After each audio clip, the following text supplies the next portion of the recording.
我也是袁家班出身，我敢说女生我是最好。她是武行里面最年纪最大的女武师，她所有女替身都是她干的。袁秋她很厉害，她在我们学校的时候她是唱武生的，男角，对，翻打铁吊她都行。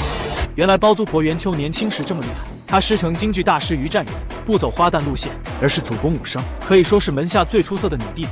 出师之后，袁秋也拍过不少电影，但始终都不温不火。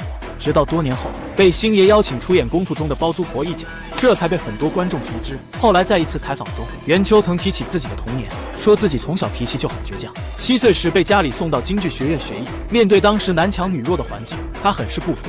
他一直认为男生做得到，女生也一样能做到，因此他那几年就把自己当成男生来练功，把所有苦活硬活全扛下，这才有了后来在武行里站得住脚的底氣。嗰時候我練功練到個手臂咧一節節嘅，即係嗰啲腹肌咧真係有6嚿腹肌嘅。我而家都敢講㗎，好似成龍、洪金寶、元武佢哋嗰啲袁德，同我打關鬥打唔過我。